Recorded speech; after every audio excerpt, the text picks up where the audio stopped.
Hi, welcome to Heritage Food Stories. This is episode 1, Cremas or Coquito, the rich history behind the Caribbean's most beloved holiday drinks. I'm your host, Chef Mireille, a classically trained New York City chef with deep roots in Caribbean culture and a lifelong passion for global cuisines, culinary history, and the stories behind the food we eat.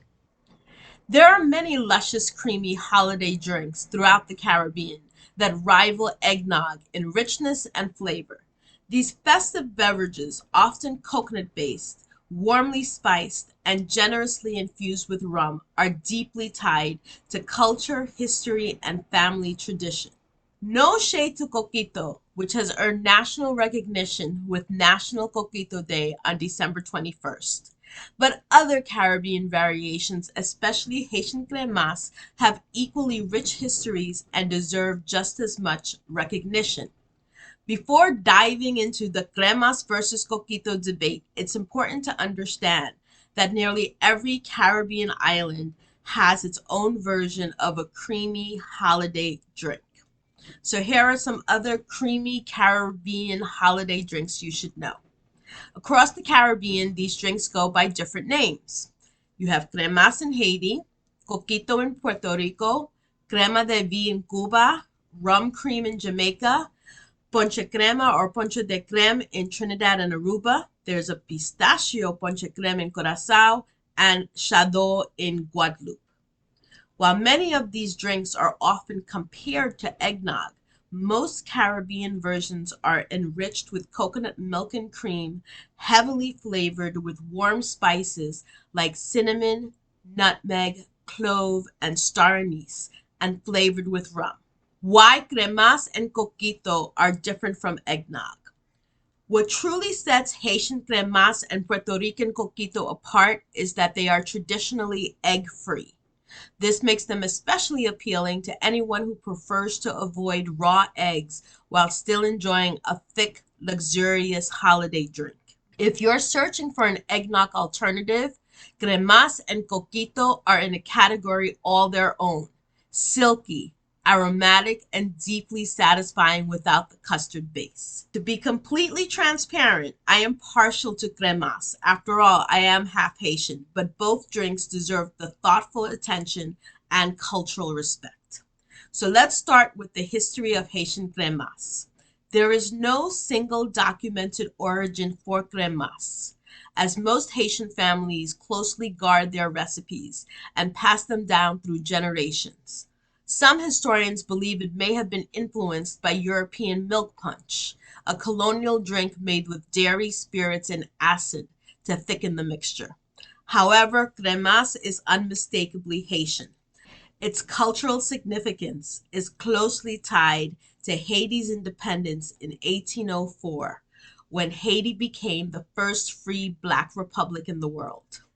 Cremas is especially popular during the holiday season, which culminates on January 1st, Haitian Independence Day, also celebrated with the iconic soup jumu.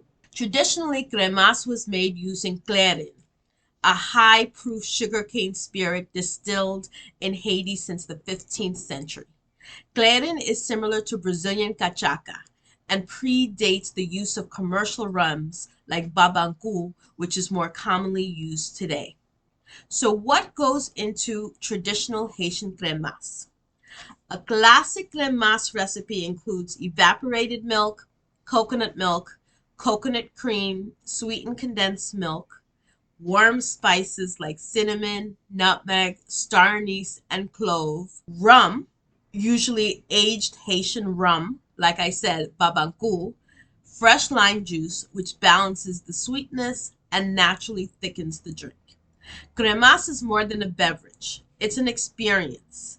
Families making cremas together in the kitchen, music playing, often compa, reflects a broader history of Black people in the Americas, reclaiming culture, joy, and identity beyond colonial influence. Now, let's get into the history of Coquito. If cremas represents Haitian culture, Coquito is a symbol of Puerto Rican identity. As diverse as the people of Puerto Rico are, with African, Spanish, and indigenous heritage, the drink itself is a marriage of these different cultures. Like Cremas, Coquito has no single documented creator.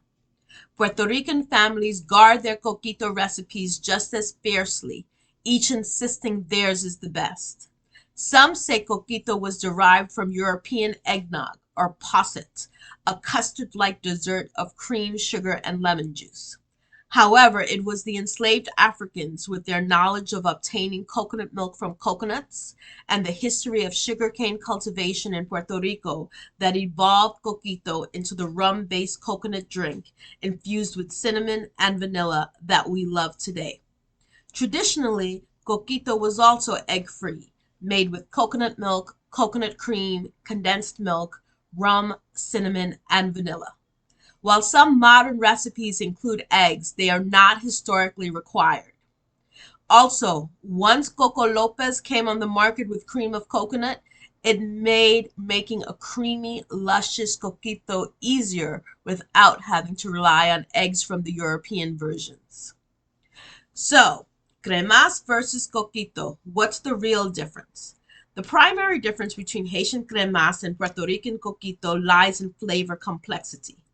Cremas uses a wider range of spices and essences, resulting in a more aromatic, boldly spiced drink. Coquito tends to be smoother and simpler, often highlighting coconut, cinnamon, and vanilla. Both are delicious, neither is better, just different expressions of Caribbean culture. Try these holiday drink variations if you'd like to experience and decide which one you love most. Pumpkin coquito is not traditional, but a fun seasonal twist that delivers major holiday vibes. And then you have traditional Haitian cremas packed with warm spices and made the classic way. Links will be in the show notes. I personally like to experiment every year with my cremas, tweaking the recipe to enhance it a bit. Because in the Caribbean, recipes aren't static, they evolve, just like us. Thanks for listening today. You'll find the full articles, recipes, and related resources linked in the show notes. For more stories where food meets history and culture, subscribe to my newsletter on Substack, Heritage Food Stories. I'm Chef Mireille. See you in the next episode.